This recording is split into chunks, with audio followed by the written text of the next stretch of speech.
pergi berjuang bersama Rasulullah di peperangan Hunain setelah Fathul Makkah. Ini Abu Sufyan mendapat keuntungan yang sangat besar. Diriwayatkan oleh Ibnu Jarir, sudah menjadi kebiasaan Abu Sufyan setiap pekan beliau menyembelih 1 ekor onta. Bahkan di riwayat yang lain beliau menyembelih 2 ekor onta. Itu sudah menjadi kebiasaan Abu Sufyan. Diapakan ini onta setelah disembelih? Maka ini onta akan dibagikan kepada kaum-kaumnya, puak-puaknya, sukunya.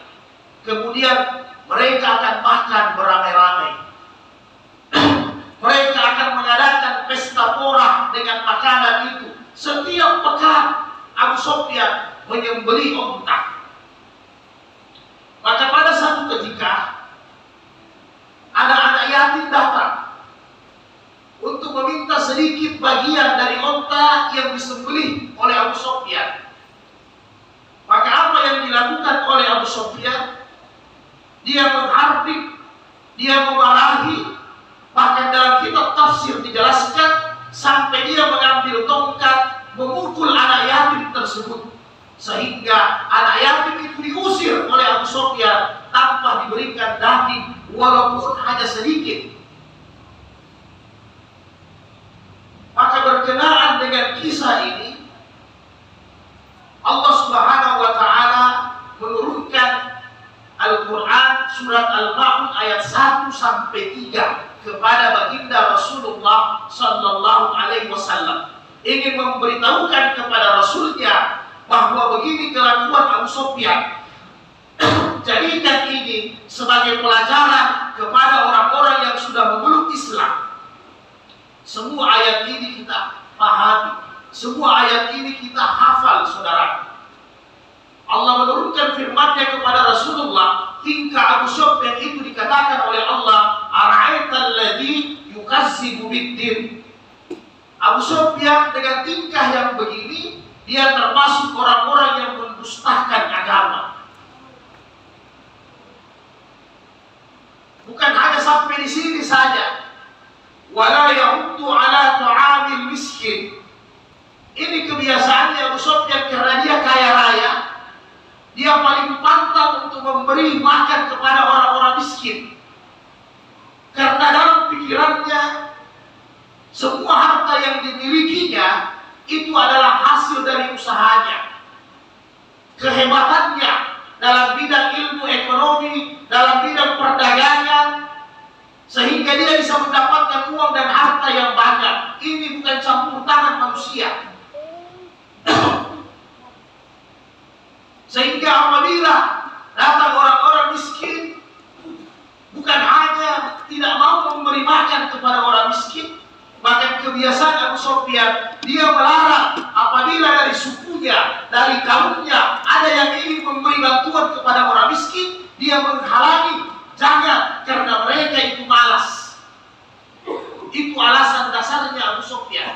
Karena kita mendapatkan harta ini membutuhkan waktu, membutuhkan tenaga, banting tulang, peras keringat. Jangan sampai disia-siakan, diberikan kepada orang tidak bermanfaat menurut Abu Sufyan.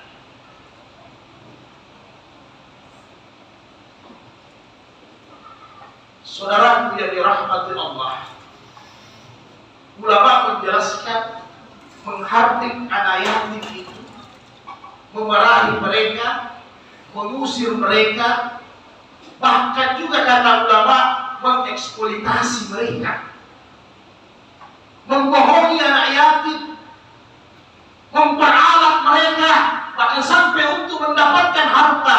Begitu banyak manusia memperalat anak yatim. Banyak amanah-amanah yang tidak disampaikan kepada anak yatim. Biasanya ada titipan wasiat. Ketika harta anak yatim ini sudah diolah bertahun-tahun, setelah mereka dewasa, harta ini tidak disampaikan kepada mereka. Ini semua termasuk dalam orang-orang yang mendustakan dan membohongi agama, kata para ulama. Yang mana itu anak yatim, anak yang kecil. Sampai kapan batasnya anak yatim yang ditinggalkan bapaknya, ditinggalkan orang tuanya karena kematian, sampai dia balik dewasa, sampai dia mapan, bisa menghidupi dirinya. Itu yang disebut dengan anak yatim. Kalau kita ambil di negara kita, di tempat kita, kurang lebih anak yatim itu sampai umur 20 tahun. Maka dia sudah mapan.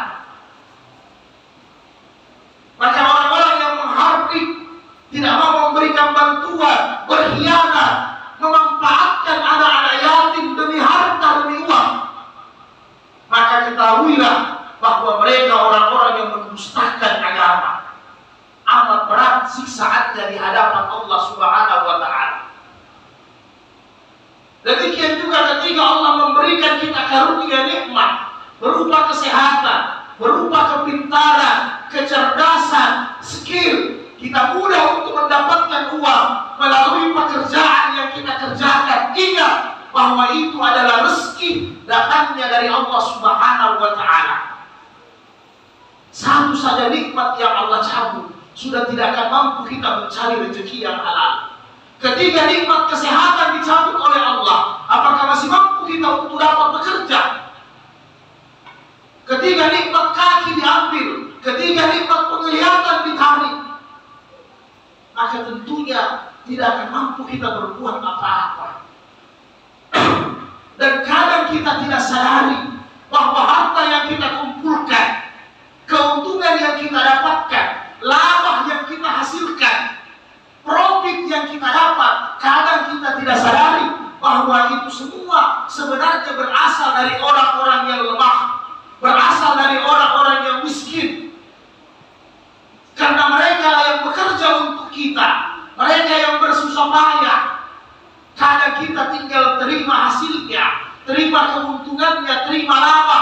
Tetapi sadar atau tidak sadar, orang-orang lemah, orang-orang miskinlah yang menjadikan harta itu datang ke tempat kita sebagai rezeki kita sekalian. Inilah yang diingatkan Allah kepada Rasulullah.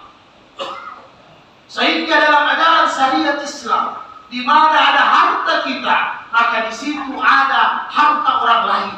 Karena kepemilikan itu sifatnya tidak abadi, sifatnya sementara. Ketika Allah Subhanahu wa Ta'ala menjemput kita dengan mencabut nyawa melalui malaikat Israel, maka apa yang terjadi harta kita, saudaraku yang berbahagia? Satu pun rupiah tidak akan dapat mengikut kita di dalam kubur bersama. Harta itu akan kita tinggalkan. Kalau anak-anak saleh, beruntung kita dimanfaatkan ke jalan yang benar. Bagaimana kalau harta itu jatuh kepada anak-anak yang durhaka? Maka kita tidak mendapatkan apa-apa dari jariah harta yang kita tinggalkan. Sia-sia kita mencarinya, menimbunnya, menyimpannya bertahun-tahun, tetapi tidak bermanfaat di alam kubur. Bukankah penyesalan ini nanti kita rasakan ketika kita berada di alam kubur? Fa'asaddaka wa akum minas salihin. Ya Allah, kembalikan aku ke dunia. Aku ingin mengambil semua hartaku. Fa'asaddaka, kemudian aku sedekahkan semua hartaku. Ahli tafsir menjelaskan bahwa ketika nanti kita dikubur, jangankan harta yang besar yang kita sedekahkan, yang kita beri bantuan kepada orang-orang yang lemah, kepada orang-orang yang membutuhkan, nilai 1 rupiah saja, nanti manfaatnya dikubur sudah kita ketahui. Sehingga kenapa banyak orang ingin balik ke dunia? Fa'arjinna, kami ingin balik untuk bersedekah, untuk beramal saleh. Karena dia rasakan di kubur bagaimana manfaat sedekah hanya 1 rupiah. Dia ada menyesal, masih begitu banyak simpanannya, tabungannya yang tidak sempat disedekahkan, hanya dia sia-siakan oleh ahli warisnya. Sehingga orang di alam barzah nanti berteriak, meminta dikembalikan sesaat saja di dunia, Dia tidak meminta lama, kata ahli tafsir. Dia hanya ingin balik ke dunia, habiskan semua hartanya, dijadikan sedekah di jalan Allah, sehingga dia bisa rasakan bagaimana manfaatnya di kubur. Sidang Jumat yang dirahmati Allah Subhanahu wa Ta'ala. 3 ayat ini diturunkan berkenaan dengan Abu Sufyan, sekaligus memperingati dakwah bagi Abu Sufyan bagaimana tingkahnya itu salah. Dan alhamdulillah, setelah Rasul hijrah ke Madinah selama 13 tahun, kemudian Rasul balik Fatul Makkah, dan alhamdulillah hidayah Islam masuk ke dalam hati Abu Sufyan. Beruntung dia meninggal bukan dalam keadaan kafir. Padahal ayat ini diturunkan khusus berkenaan dengan tingkahnya Abu Sufyan. Dia pemurah, dia dermawan, tetapi dermawannya hanya membangga-banggakan di kalangan sukunya saja, di kalangan kaumnya saja. Dia tidak mau membantu kalau bukan kaumnya. Mudah-mudahan ini semua pelajaran bagi kita sekalian. Di mana ada investasi wakaf untuk akhirat, maka saya menganjurkan kepada kita, disitulah tempatnya kita berlomba-lomba saudaraku yang berbahagia. Apalagi wakaf itu dalam bentuk tanah, itulah wakaf yang paling abadi. Ketika bangunannya pun hancur, sudah dimakan oleh tahun 40-50 tahun, tanahnya masih tetap ada, dimanfaatkan kepada kebaikan dan kemaslahatan umat. Maka tentunya berjalan terus amal jariah kita sampai kita menunggu di akhirat, sampai kita menunggu di kubur. Tetapi tabungan kita masuk terus tanpa kita sadari. Inilah yang disebut dalam ilmu ekonomi harta yang bergerak. Tetapi kita mendapatkan keuntungan terus menerus tanpa ada ruginya, saudaraku yang berbahagia. Ayat ini sampai 7 ayat, karena waktu yang membatasi, tidak bisa kita membahasnya ayat dari 4 sampai ayat 7. Ada juga asbabun nuzulnya, ada kisahnya, sehingga diturunkan ayat-ayat berikutnya. Tetapi mudah-mudahan dari ayat 1 sampai 3 ini membuka hati kita, membuka pikiran kita, bahwa semua yang kita miliki ini adalah kemuliaan Allah Subhanahu wa Ta'ala. Apalagi di akhir-akhir Zulhijjah ini, bulan Zulhijjah dikenal adalah bulan haji dan bulan pengorbanan. Maka marilah didik hati kita untuk senantiasa bermurah hati, untuk senantiasa dermawan kepada sesama manusia, untuk senantiasa peduli kepada sesama. Inilah hakikat wujud daripada takwa yang sempurna kepada Allah Subhanahu wa Ta'ala.